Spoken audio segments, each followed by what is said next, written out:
kailangan natin sa pagluluto ng breaded pork chop ay 2 pieces of sliced pork chop, 1 fresh egg, slightly beaten, all-purpose flour, breadcrumbs. We will also need salt and pepper for seasoning. First, we have to remove the skin of the pork chop.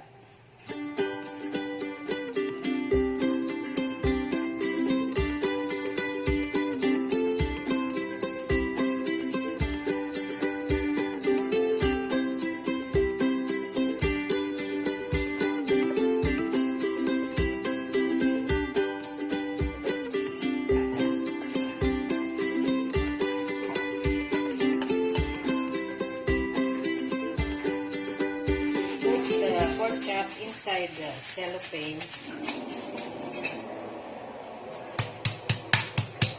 You have to flatten the pork chop.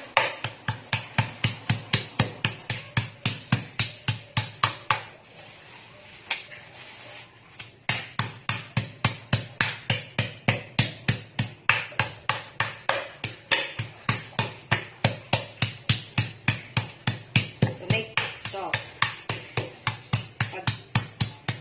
Tinray na. Okay. We have to make a slight indentation. Okay. Now we're going to season the pork chop with salt and pepper on both sides.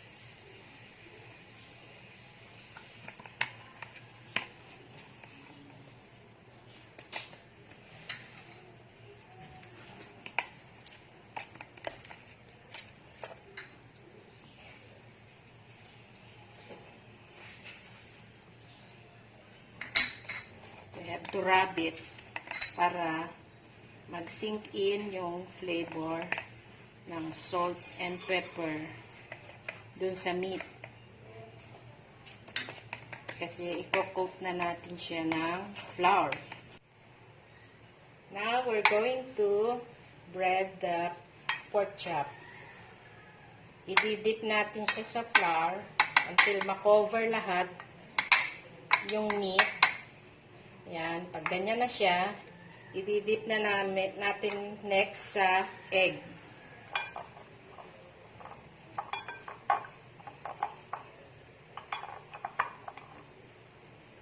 Then, sa breadcrumbs. Kailangan ma-coat siya totally.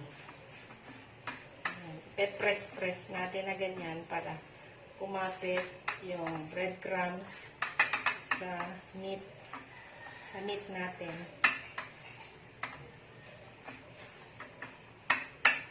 Pag na-cover na siya, pwede na natin siyang i-fry sa deep fry cooking oil.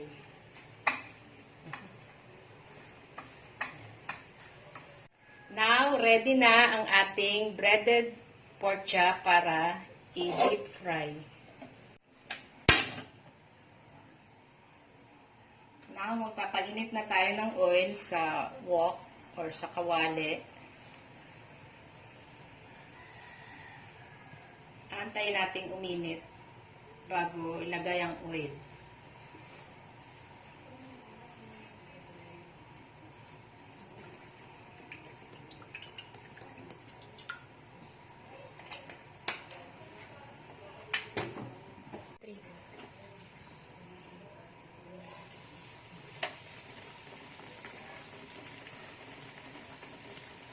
Medium fire lang siya.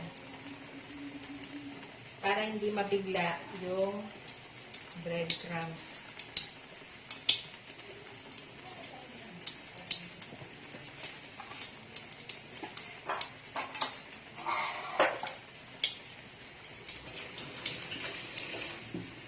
Okay, after 5 minutes, sweet natin na kabilang side.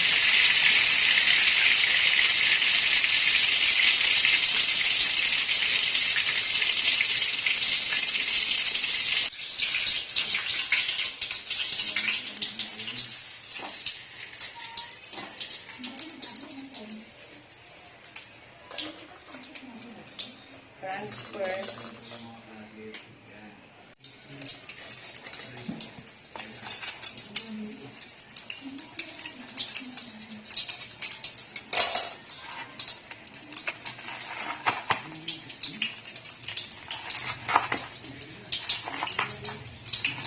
Then we will cut the pork chop into serving pieces.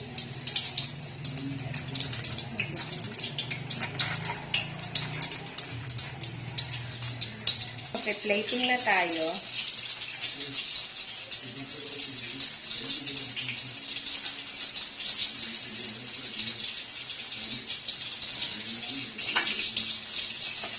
Gagamit din tayo ng Tonkatsu sauce.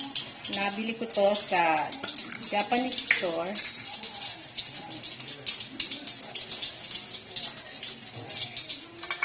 But, depende pa rin sa preference nyo. You can use other sauces like ketchup or Thousand Island dressing.